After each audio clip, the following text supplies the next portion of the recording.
are going to go ahead and get started with our webinar today, Closing the COVID Learning Gap. I am Betsy Hill, President of Brainware Learning, and I'm so glad to have all of you here today. We are recording this session, so if you have to leave, or if you have a colleague who wants to see it, or you just want to see it again, everybody who was registered automatically will get an email with the link to the recording when it's available.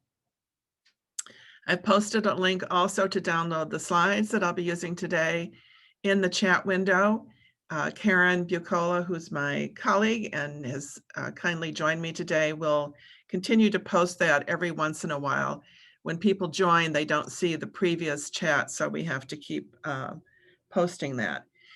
And I think the last piece of housekeeping is that we are happy to provide a certificate of participation for anybody who would like that for professional development purposes. I think I may have forgotten to ask that question in the registration form. So if you would like to receive a certificate, please just type a note into the chat window, say, please send me a certificate. If you registered with a name that's different, or you have other people joining with you and listening in, sometimes that happens. Just make sure we have your name the way that you'd like it to appear on the certificate. And I think that is most of the housekeeping. So here's our agenda for today.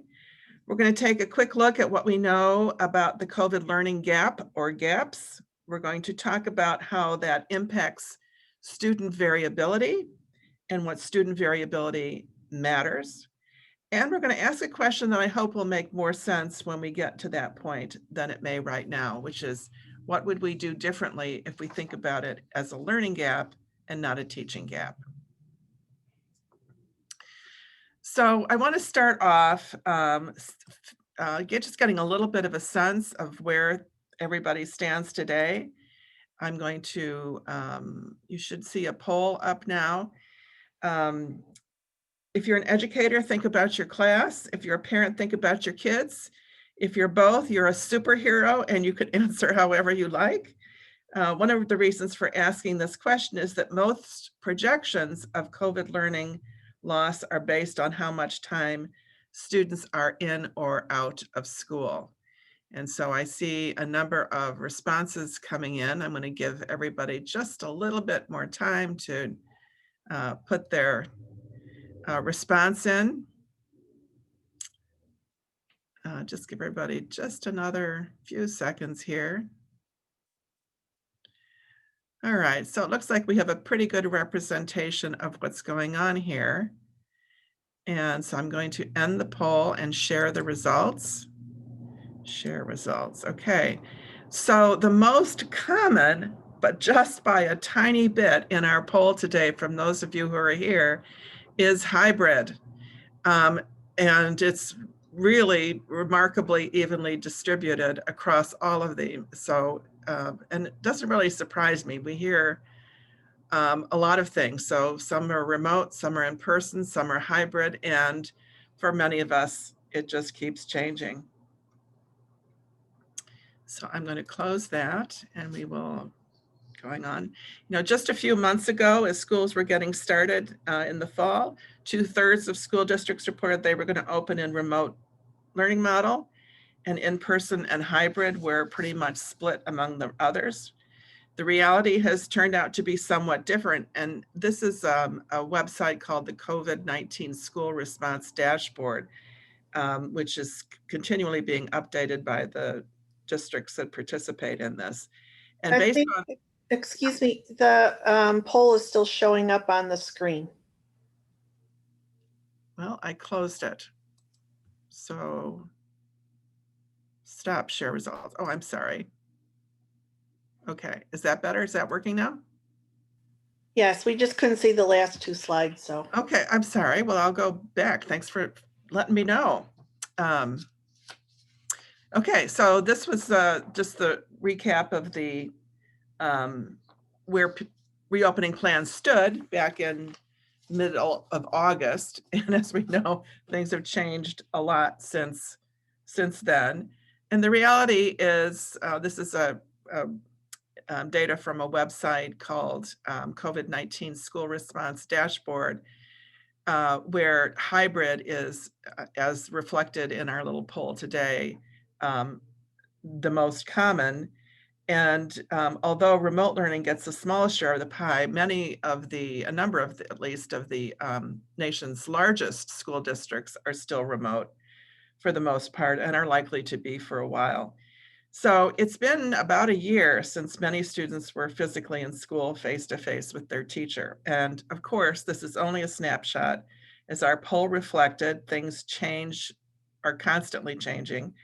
And even then, none of this really captures the sort of day-to-day adjustments and uncertainties that most teachers, parents, and students have experienced.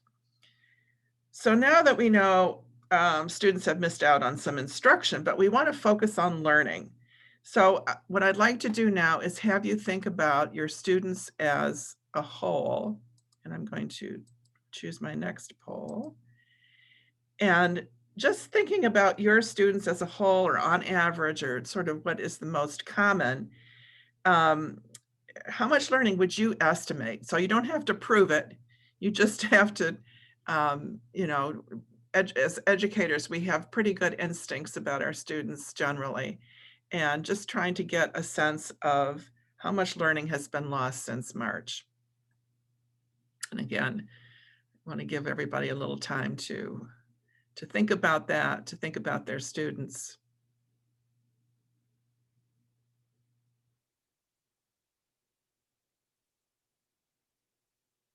And of course, nobody is saying no loss.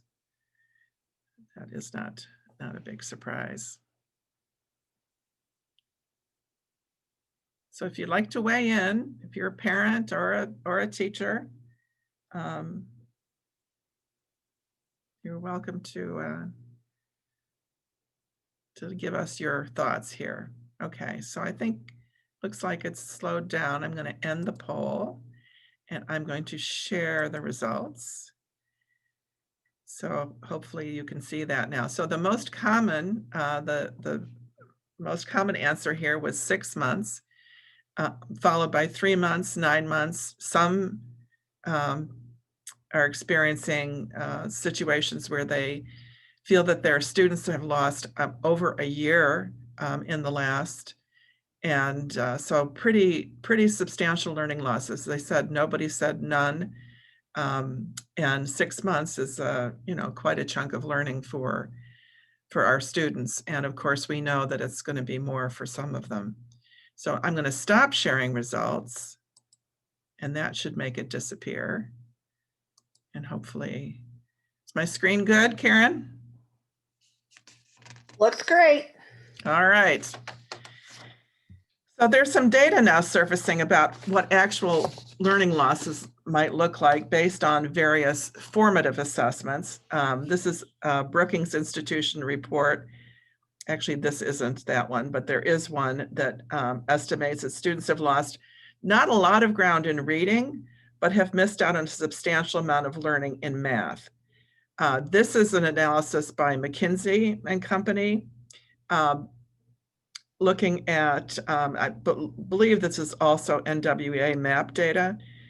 So it may be that same data that the Brookings Institution used, but shows a really disparate impact on different populations of students. So not only are we seeing the learning loss, these are historical scores, or the percent of historical scores that were achieved by students in the fall formative testing season. And as you would expect, students who are economically disadvantaged, students with learning disabilities, English language learners, and other students groups whose academic performance typically lags have been the hardest hit. So this particular chart looks at schools based on color. So what you're seeing is that schools who are more than 50% white have sustained most of the historical performance in reading, 90%, but it drops significantly for students of color to 77% of historical scores. And then you can see the dramatic differences in math as well, and how much math learning, only in 5th grade, basically 50% of, only about half the learning that is typically achieved by the fall of the school year.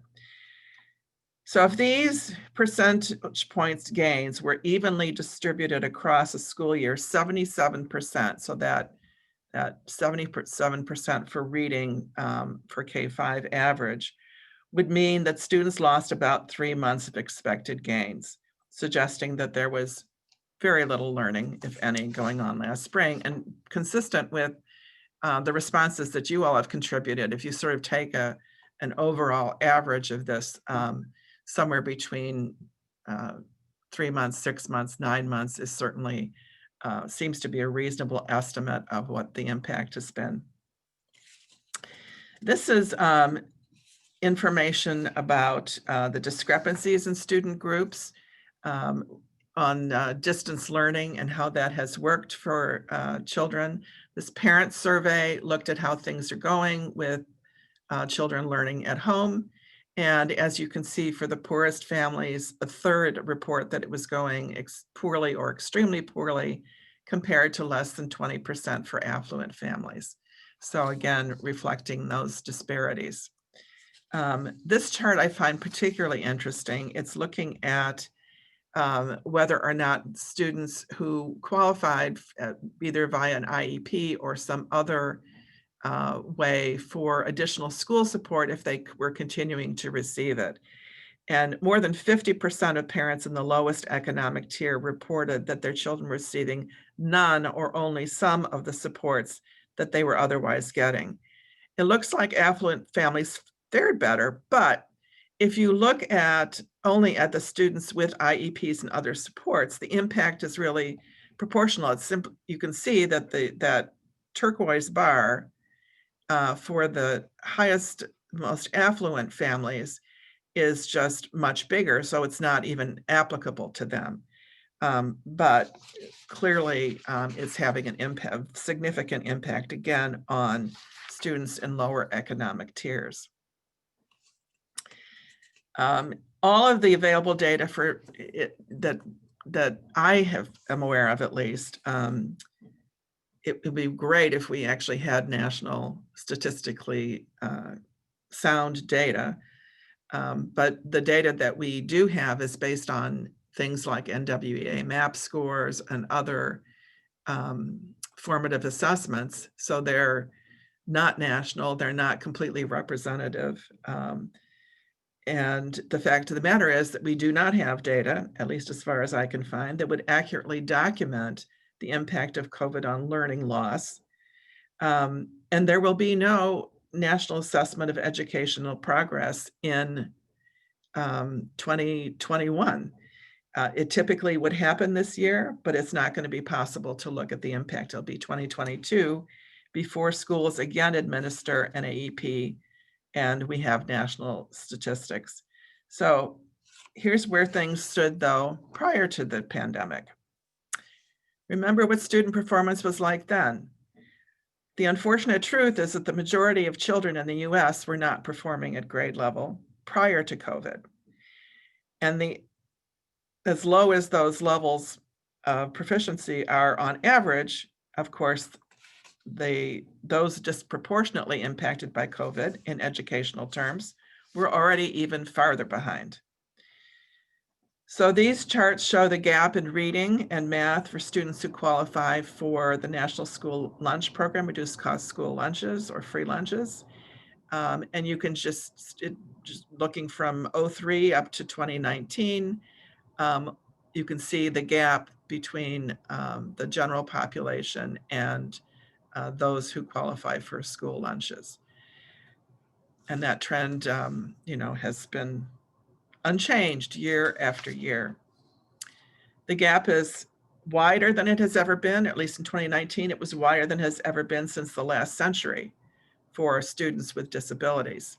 And I think we can expect that that trend is probably going to be somewhat even more dramatic as we go through these trying times. And it has narrowed a little bit, but still really substantial for English language learners. So want to take a look now at the economic relationships to this educational loss. I think it's really helpful to remember that education and economics are two sides of the same coin. And there's some really sobering estimates of the impact of both the COVID-related learning loss as well as these long-standing learning gaps. So this analysis of COVID-related education losses, this is another McKinsey study, estimated that the different instructional formats and a return to the classroom at different points in time and the impact that would have on the nation's productivity. And based on this analysis, since in classrooms, you can see scenario one was that we would be back in classrooms in the fall of 2020, scenario two back in classrooms in January of 2021. In-classroom instruction resumes by the fall of 2021. I think, based on what we are seeing, what you all are reporting, it is very likely that the impact will be in this $300 to $500 billion impact on GDP. So that's a pretty significant number. Although other estimates, including this one from OECD, which is the Organization for Economic Cooperation and Development, which provides data across many different countries. There you can see that their estimate, you can see what the GDP for 2019 was. In the United States, it was about $21 trillion. So these numbers are in billions, which means we can just take the first two numbers in the case of the United States and there, it means it's a trillion. These are enormous numbers, and that a third of a year of learning loss would have an impact of 15 trillion. 2/3 of a year of learning loss would have an impact of $28 trillion on annual, on a GDP. And this is the net present value. So it means it's looking at the impact next year and discounting it to the present, the impact 2 years from now and so forth, so that it's taking into account the cumulative impact of these underlying learning gaps. Still, remember that this is incremental impact, not the cost of the underlying gaps that have been around for so long in terms of educational achievement. So there was an OECD study prior to COVID that estimated that the US economy would gain $72 trillion of GDP every year if average student performance reached the minimum level of proficiency in academics. If the US were able to increase to the level of performance on the PISA scores to the level of Finland, it would uncover $103 trillion. And as I said before, US GDP is currently around 21 trillion. So this is an enormous numbers. It's hard for us to, most of us, to even imagine and really understand the size of these numbers, but the potential impact and the economic value of closing these gaps is just remarkable. So while we can talk about the COVID gap, what we really need to be talking about is how to close the learning gap, period, whether it's from COVID or from whatever else it might be. So I have one last poll here, and what I'd like to, instead of how much learning has been lost, what I'd like to look at is your sense of where your students are compared to grade level expectations. So some of your students, and again, think about this just in general. You can think about this as the average. You can think about this in terms of sort of the most common, the most typical student, or you can think about, if you're a parent, think about your own child or children. And, losing learning over the last 9 months is one thing, but we know that students are often quite far behind to begin with.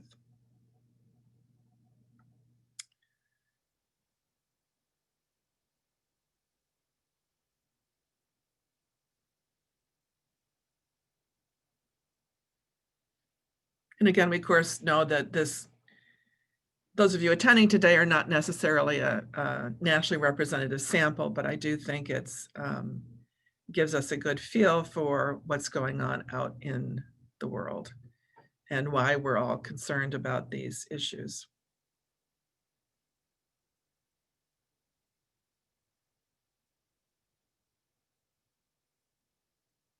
So I'll give everybody just another few moments to click in their answers.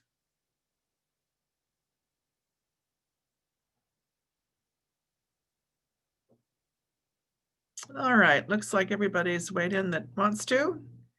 And so I'm going to share the results. The most common was a year behind.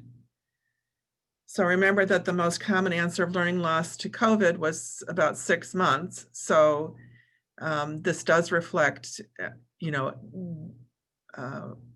greater extent of being behind than that. And of course, we're seeing students who are, we've got 20% who are at grade level or ahead. So, there are some students who are doing well. In fact, some students are doing remarkably well during remote learning. It seems to suit them. They sometimes are getting more individual attention. I know that's the case for my 7-year-old granddaughter who's in 1st grade. She's actually doing surprisingly well. She does very well and is reading way ahead of grade level. So it's really working extremely well for her. But we've also got these substantial portions of our student bodies who are just, as we can see here, 40% a year behind, 12% up to 2 years behind, 20% up to 3 years behind, some even more. And of course, some we just don't know. We really don't have, in many cases, data that we can feel that we really can rely on that would allow us to assess how far behind they actually are. So I'm going to stop showing results so that you can see my screen again. And I will close that, and I should be good now. So this may sound like a little bit of an odd question because we've been talking about learning gaps, learning loss, and how students are behind. But many of the estimates of learning loss were based on how much school was being missed. Most of the economic estimates, for sure, are all based on how much learning is being missed. And most of the solutions that are being discussed are instructional solutions. So when people talk about how do we close those learning gaps, the discussion is about tutoring, one-on-one, intensive instructional academies. It's about instruction, not necessarily about learning. So to a large degree, we are still prone to thinking of this as a teaching gap, an instruction gap, rather than a learning gap. So when we think about it as a teaching gap, we concentrate on how to deliver more instruction. When we think about it as a learning gap, we may think about it in a different way. This quote, I should have put the quotes around this because it is a citation from a recent Kennedy Forum report that says, research in neuroscience proves that even the best teaching and curricula can have surprisingly little effect when a child's cognitive and emotional readiness to learn is not adequately addressed. So let's take a look at what that means. So rather than just looking at gaps in knowledge, how far behind students are in terms of academics or how much learning loss has been experienced by students who have not been able to attend school in the typical way. We need to recognize the tremendous amount of variability in terms of both emotional preparedness, emotional readiness, and their emotional ability to learn, as well as their cognitive ability to learn. And if we can't address these other two components, we shouldn't be surprised, as that Kennedy Forum report makes so clear, that we have a hard time filling in those knowledge gaps. We have a hard time getting, and if we think about where the focus often has been in the past, if the focus hasn't been on emotional readiness to learn and the cognitive capacity that students have to take advantage of learning experiences, starts to point at some basic underlying reasons for those long-standing gaps in learning. So what we're going to concentrate on the next segment of the presentation is cognitive readiness. What does it mean for a student to be cognitively prepared for learning? Well, it means that each student has the infrastructure for learning, the cognitive skills that are needed to learn. And I'm going to get my little drawing tool out here. So the second tier here is where schools tend to focus their attention. And when we're talking about content knowledge, we're talking about learning gaps and the specific learning that's been lost, we're talking about reading, we're talking about math and science and all those other aspects of STEM. We're talking about social and emotional learning and the skills that are there. But what we're talking about when we're talking about cognitive skills is this infrastructure of cognitive skills that are needed for learning. This is how students learn. If they don't have the cognitive skills needed to learn, as the Kennedy report underscored, instruction will have surprisingly little impact. So down at the bottom, we have basic foundational cognitive skills that include things like attention, visual processing, auditory processing, processing speed. These are the basic ways that information gets into our brains from the outside world. And so if there are gaps there, or there are stumbling blocks there, or those are not operating efficiently and accurately, not all that information is going to get in the first place in the right way, in any way that can be stored and retrieved and used. We're going to talk a little bit more about executive functions, but we're a lot more conversation these days. These executive functions of working memory, inhibitory control, and cognitive flexibility are highly predictive of everything else on this chart, including all of this at the very top. How far students will get academically, how much money they'll make, and how healthy they will be, and whether or not they'll end up in jail. So this is what we mean by this cognitive infrastructure. And I'm going to get rid of my drawings here. We can't just build strong readers by teaching reading, because the basics of reading aren't what many of us assume that they are. If I ask most educators what the basics of reading are, I will typically hear something like decoding and fluency and comprehension. And these are all important aspects of reading, there's no question. But in fact, there is no decoding part of our brain. And so note that these skills are not all of the skills that we need, all of the cognitive skills. But if I can't sustain my attention or visually discriminate very rapidly between a B and a P or an M and an N, or I can't keep the letters or the words in the right order to be able to decode, that's going to be a stumbling block. I'm not going to be an efficient and accurate decoder. When it comes to fluency, things like processing speed are going to have a significant impact there. And then when it comes to comprehension, visualization and working memory are really important. And if you think about what's happening when you're reading, when we have a lot of students who can get to the point where they can decode words and they can build up a reasonable amount of fluency with all of the practice we give them.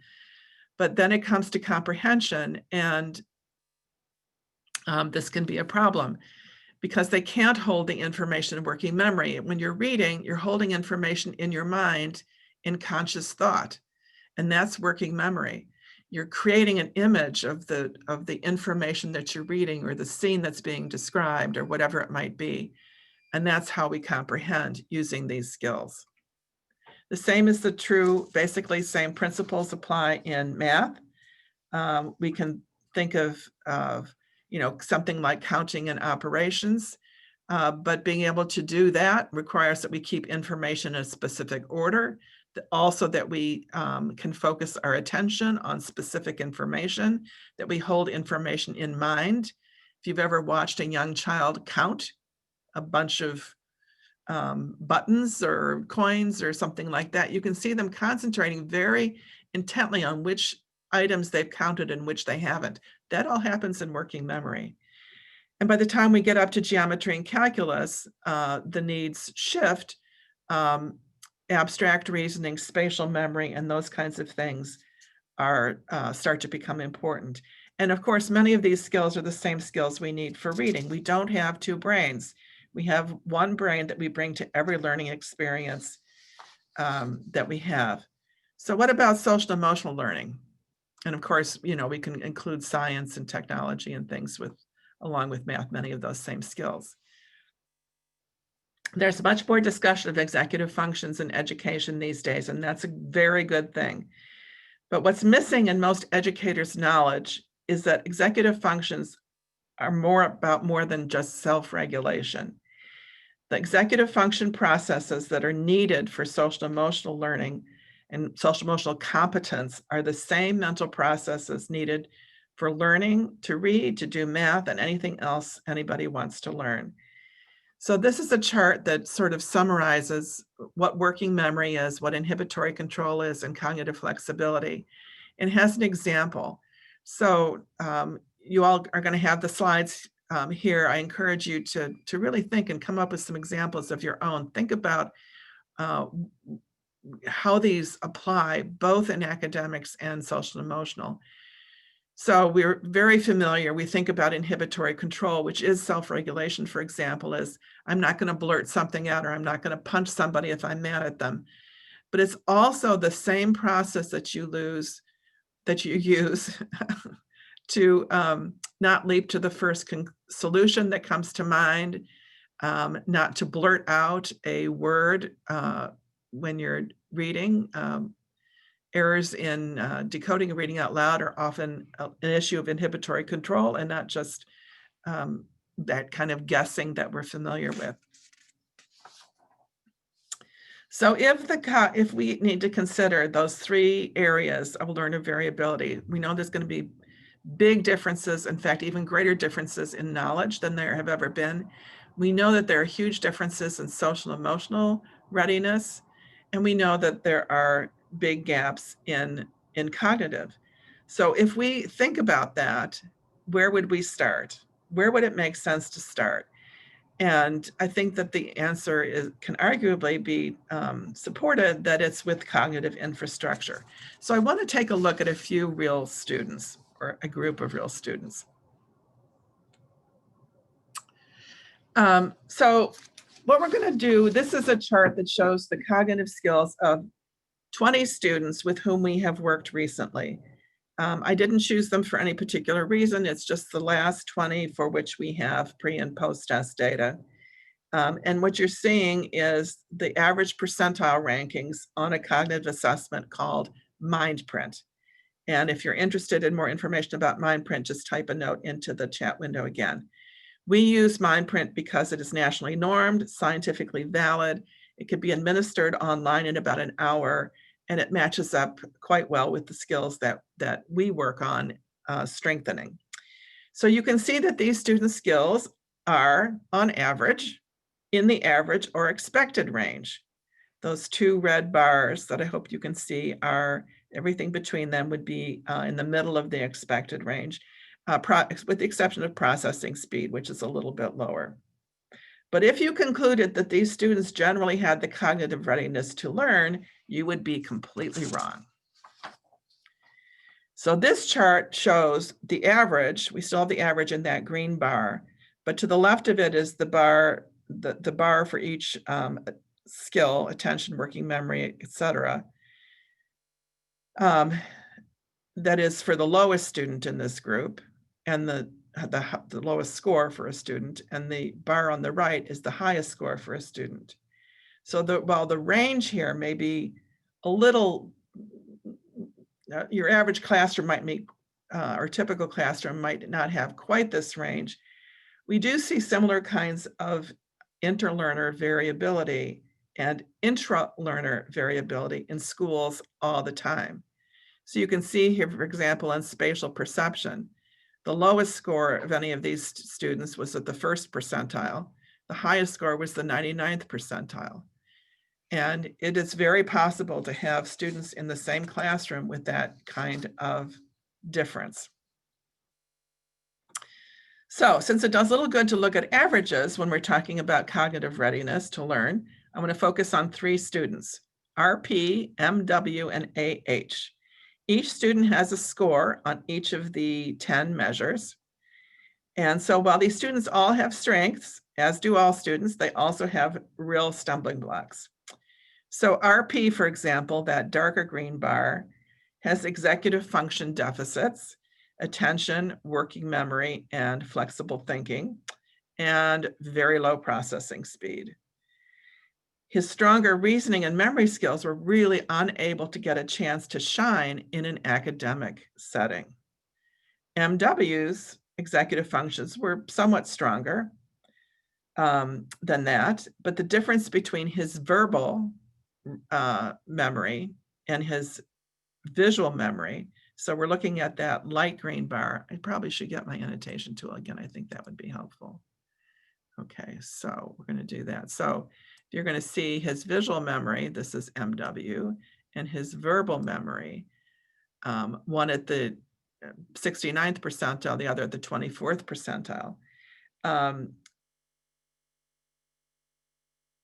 That discrepancy is going to mean that if we're just giving him verbal information, language-based information, he's going to really struggle, and also has limited working memory capacity, which means that schoolwork is going to be pretty challenging, and he may, despite the fact of having some really strong strengths in spatial reasoning, abstract reasoning, and other areas, is going to have a difficult time displaying those capabilities and learning certain kinds of information. AH scored in the gifted level for verbal reasoning. Here she is over here, 99th percentile, but struggled in other areas of reasoning. So you can see her spatial reasoning and her abstract reasoning. So she's going to struggle with different kinds of things. And even with, reasonably competent executive function, she was not able to demonstrate what she could do in school. None of these students was really cognitively prepared or ready for learning. I read my drawings here. So all of the 20 students went through 12 to 14 weeks of cognitive training and then took a second mind print test.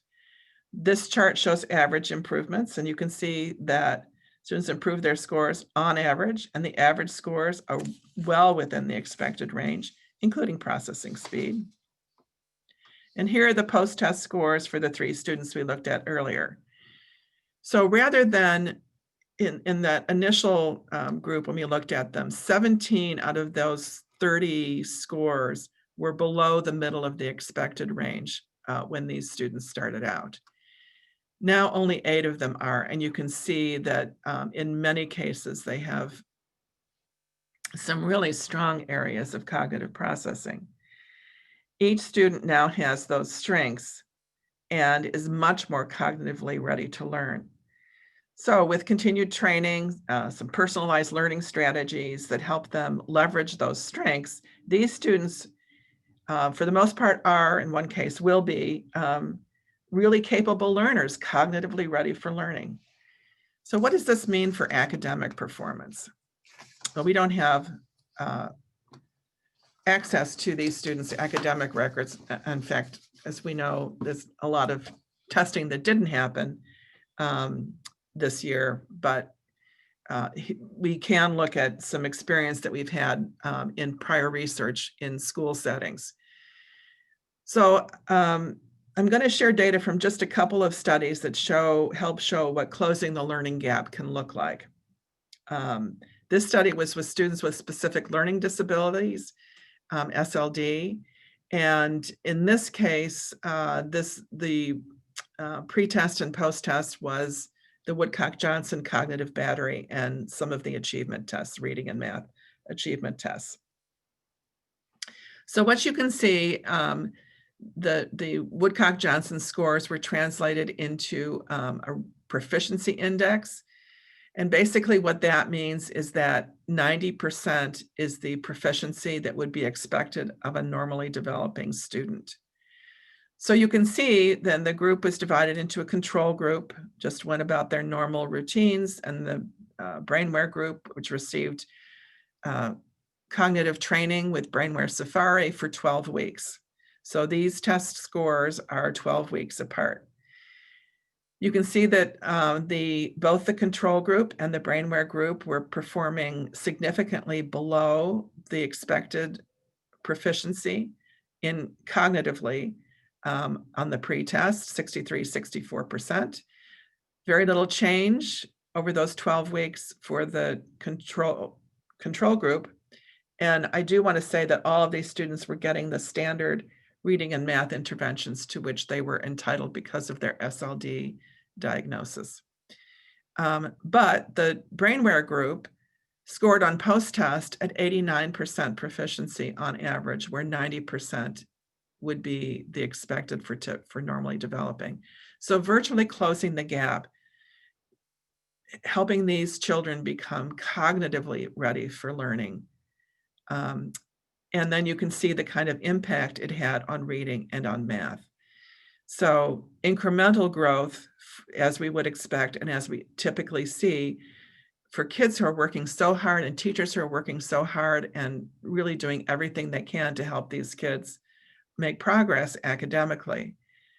But when we add in having them be cognitively ready to learn, you see these dramatic increases.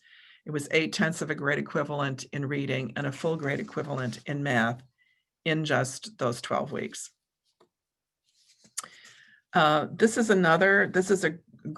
results from a study of 4th and 5th grade students where cognitive training was implemented specifically to see its impact on reading. And this was a group of students who had a wide range of reading abilities. The pre and the post tests were about 10 weeks apart in this case, with the cognitive training taking place in between. So first, there's some improvements in underlying reading measures, which are not typical reading tests, but components that are highly related to their cognitive growth. And what you're seeing here is 2 to 3.5 grade equivalence improvement in those 10 weeks in about a quarter of a school year. So multiple grade levels improvement on reading. They also happened to do a math one, although they weren't necessarily, but what we're seeing is 0.6 of a grade equivalent. So more than half a year's growth in those 10 weeks, even in math fluency. And this chart shows the number of levels of a number of reading levels. These are Fountas and Pennell reading levels that these students gained from just before to just after their cognitive training. So students are expected to gain 5 reading levels over the course of the year. So the expected gain over the span of these students' cognitive training with Brainware would be 1.5 grade levels. Okay, so all of the students improved at least 1 grade level.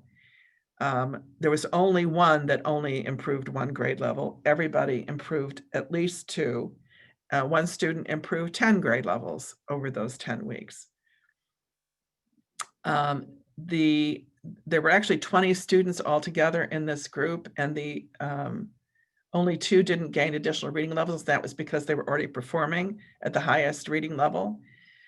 So average improvement for this group of students was 4 reading levels, 4.5 if you don't count the students who are already maxed out, and obviously substantially more than the growth expectation for this time period, 3 times.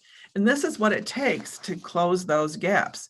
We can't just help kids come in and start growing at the same rate that they would have with good instruction and good technology and good curriculum and safe environments and things like that. We actually have to help them accelerate that learning in order to be able to catch up. So if we come back now to our consideration of student variability and consider the kinds of things we need to be doing to address each area, I think we can hit a few high points. For knowledge, which is where a lot of the discussion is, clear and detailed data on areas of mastery and gaps is going to be needed so that we can tell where we are and where we need to focus. High quality instruction. There's a lot of potential here for intensive tutoring, academies, and those kinds of things to make the best use of resources. But again, remember that we need to have that emotional state and that cognitive readiness as well. In terms of social and emotional state, social and emotional supports, pretty much for everybody these days. We know the extent of depression, loneliness, disconnectedness, all that has been part of this, our common experience. But also in an MTSS, multi-tiered systems of support context, social emotional learning programs, and probably more monitoring, more attention to, more focus on student well-being in general. In terms of cognitive skills, cognitive assessment screening, because we can't tell the underlying reasons for academic struggles just from knowing what those academic struggles are. We need to have a good, solid assessment to be able to determine where those cognitive strengths and weaknesses are. We need to help them based on that, provide students with personalized learning strategies to help them leverage those strengths. And then cognitive training to strengthen those skills to enable them to truly be cognitively ready to learn. So as I sort of wrap things up, I'm trying to, I think I may be doing it too, saving some time for questions.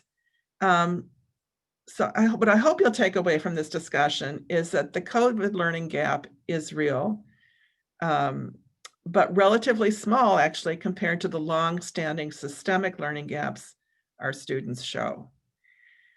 That while student variability has always been a challenge, every classroom teacher has experienced that.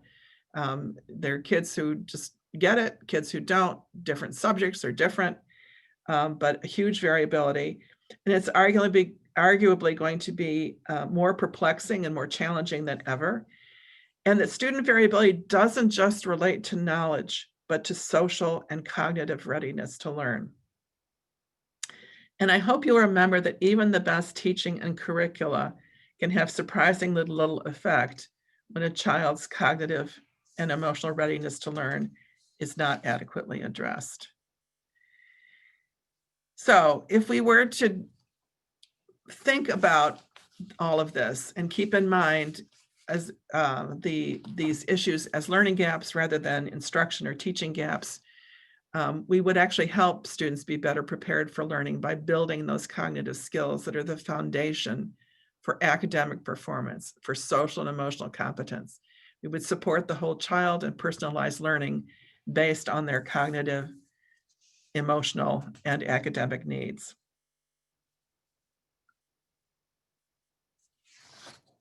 So, I hope this has been interesting, and I hope you've learned some things. I hope that it has generated some questions. That's usually the true test of whether there was anything interesting going on. So, Betsy, John Axtell had a few questions in the Q&A section. okay, so that I don't have to spend my time, do you know right there? Well, one is he was asking about statistical correlation. Another was, should we group students based on mind print results to maximize potential? So, one of the things that the mind print system does is it can help group students. This is not, okay, I want to draw a distinction here between grouping for instruction in certain areas versus grouping students in classes where they're always with the same group. I think that there is not necessarily support for the latter, but there's a lot of support for the former. So for example, if you know that your students are all struggling with reading comprehension, and you can look at the underlying skills and determine those for whom working memory is an issue versus visualization versus some other kinds of things, you're going to be much more effective in giving them the appropriate kind of instruction. If you have students who are have great verbal memory, but poor, let me do it the other way around, great visual memory, but poor verbal memory, for example, think about what the most appropriate ways to help students learn vocabulary words would be if they had good visual memory and poor verbal memory. So giving them specific strategies. So yes, helping support students in groups with specific strategies. So for example, when we asked students to learn vocabulary, a very common assignment that I was given when I was in school, and actually it was not bad for me because I have stronger verbal memory than visual memory. It was to write the definition of the word and to use the word in a sentence. Well, that's great if the primary way you can remember information, or the best way, strongest memory process you have is verbal because you're doing it with words. But for kids who have weak verbal memory, that's not an effective strategy. What we would want them to do instead is to draw a picture. If they're using flashcards, have the picture along with the word. Draw the action of the sentence. And that's what's going to help them retain that information and learn it. So I hope that was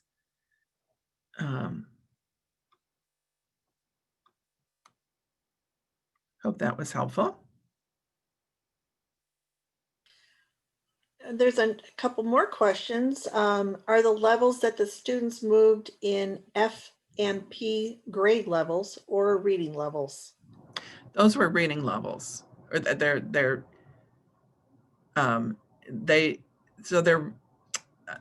Fontes and Pinnell that data was reading levels, but they expected the expected growth for a year is 5 reading levels, so that you can translate it back into grade level. And here's another question. This is from Sharon.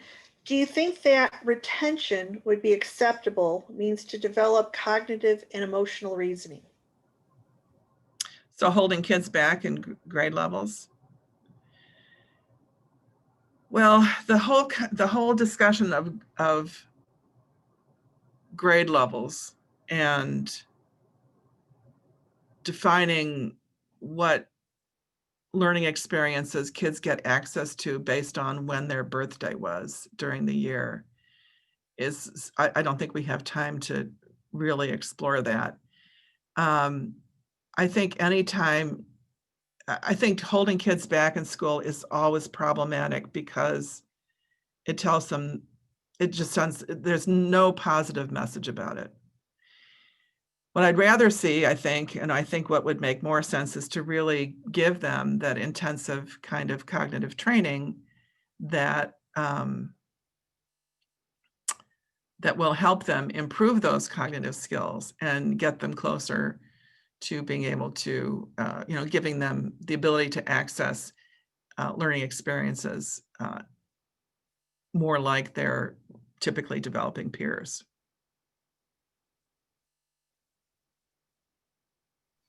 Okay, we have another question.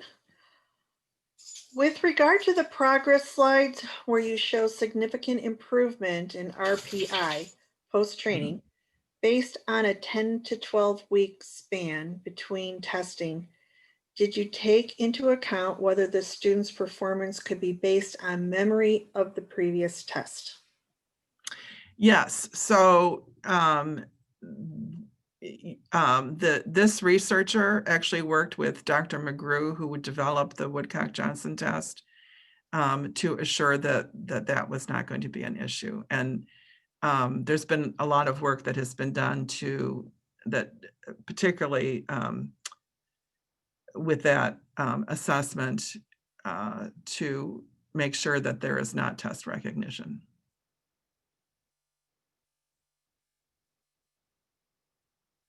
And furthermore, I guess, one of the things this is why you have a control group, because the control group was having the same kinds of things. And so if there was, these were completely randomly assigned, you would have test recognition for the control group as well as for the experimental group, the treatment group, whatever you want to call it.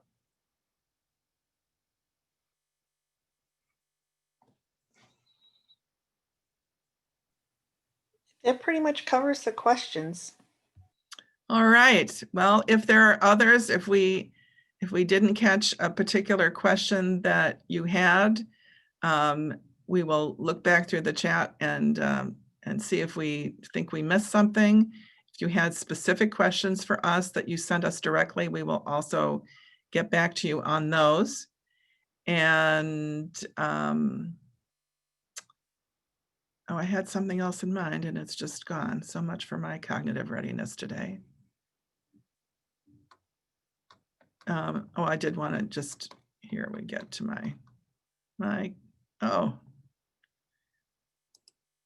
actually what I wanted to do was to have this back up.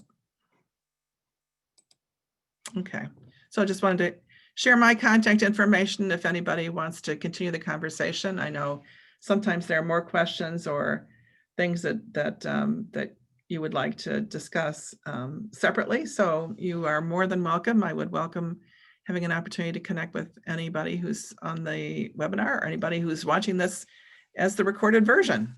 So this is how you can reach me. Well, thank you all so much for taking some time. I know it's hard to be on yet another Zoom meeting. We're all Zoomed out, but hopefully this provided some value and helps overcome that Zoomification. So I hope everybody has a great week and we'll look forward to seeing you at another one of our webinars sometime soon. Betsy, real quick, could you put up your contact information again? Okay, I thought I did, but maybe it's not sharing. Just hang on a second. Oh, I need to share my screen and I will share this one. Okay, there it should be. So I'll leave that up for a minute. Yeah.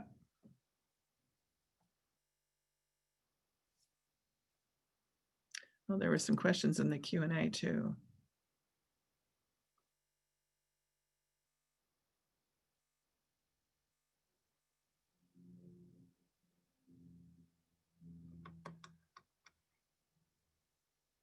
Okay.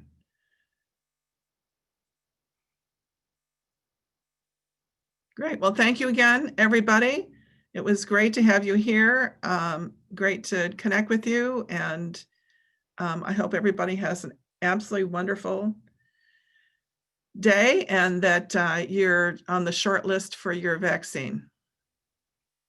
So everybody take care.